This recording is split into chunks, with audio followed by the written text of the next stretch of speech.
The meeting between Apple CEO Tim Cook and the Indian Prime Minister Narendra Modi wasn't going too well. Just days earlier, their proposal to make India a dumping ground for refurbished second-hand iPhones was rejected.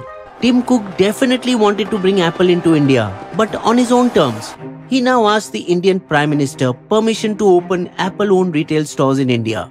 PM Modi rejected this as well. Instead, asked Apple to set up manufacturing operations in India rather than import phones. But Cook did not believe that Indians would be able to afford Apple's premium phones in large enough numbers to make it viable. That was in May 2016. Oh, how times change. Barely 7 years later, Apple exported 40,000 crore, $5 billion worth of made-in-India iPhones to Europe and other countries, doubling India's phone exports to $11 billion and alone accounted for almost half of the total smartphone exports of 85,000 crore. Additionally, Indians themselves bought another 33,000 crore of $4 billion worth of Apple products, giving Cook belief that the market's potential is only just awakening. However, the story for Apple from 2016 to 2023 has been full of stops and starts. After Cook's frosty meeting with the Prime Minister in May of 2016, Apple still stubbornly kept asking for special favors. Give us duty concessions for 15 years. No commitment to 30% local sourcing. This attitude ticked off the then Commerce Minister Nirmala Sitharaman, who responded with a written reply in Parliament. Rejected. The doors to India seemed to have closed for Apple. But then Apple changed tack.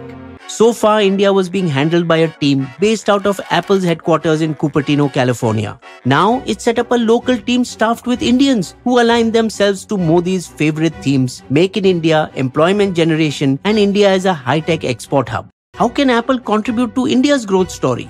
After 3 years of negotiations, Apple managed to convince the government to tweak its rule for local sourcing. Because as a rule, Apple never manufactures anything anywhere in the world.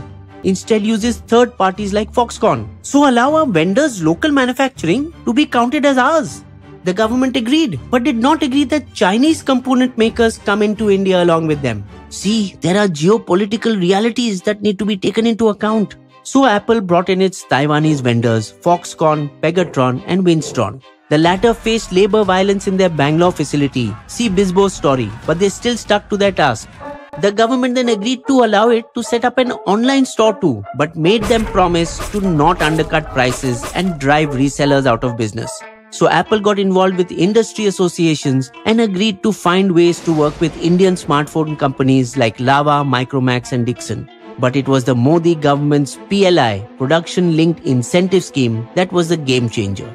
That gave heavy incentives to those who chose India as their China Plus One production base. Smartphones were one of the 14 selected sectors, but here too Apple had to be flexible and agreed when the minimum value of a phone eligible under PLI was brought down from $300 to $200.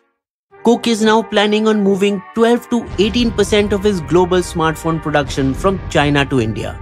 So there were smiles all around when this time Tim Cook met the Prime Minister to inaugurate his signature stores in Mumbai and Delhi in mid-April. Their 523rd and 524th Apple store worldwide. Apple is now quietly persuading state governments to allow hostel facilities for women within factory premises, a great way to increase the falling participation of women in the workforce. Already, Apple and its ecosystem provides jobs to 100,000 people, which they expect to double the next year.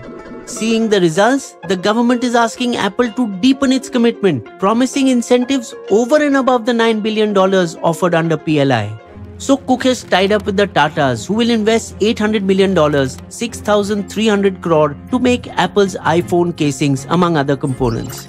And for the assembly of the camera module, the government has given a green light to Chinese company Sunny Optic to set up a $300 million plant in India. The PLI scheme is the only exception where the Modi government is permitting Chinese companies to manufacture in India, giving 14 clearances. The key metric the government is now looking at is value addition, meaning if you import 4 billion worth of components and export 5 billion, then your value addition is 25%. Though right now it is just 14% for Apple. But with the new modules, the value addition will go as high as 27 to 30%, and as they add more local manufacturing, it will rise to the targeted 40% by FY26, the last year of the PLI scheme. This percentage is in line with China, where value addition is 40%, and Vietnam, where it is around 30%. But it is not just iPhones. Indians have taken a liking to all of Apple's products. And for the first time, MacBook sales overtook Dell in Q3 2022 with over 450,000 units sold. They achieved this by giving hefty discounts to students. They also benefited from the startup ecosystem that considers Apple products cooler, and by making inroads into corporates, a market previously dominated by Dell and Lenovo. Now they will look to improve upon the 6% smartphone share they have in India, far lagging China's 24% and USA's 57%. Bizbo's Limerick.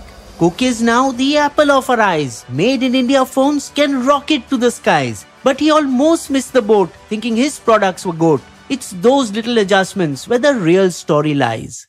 You will also find these sources listed in our video description section.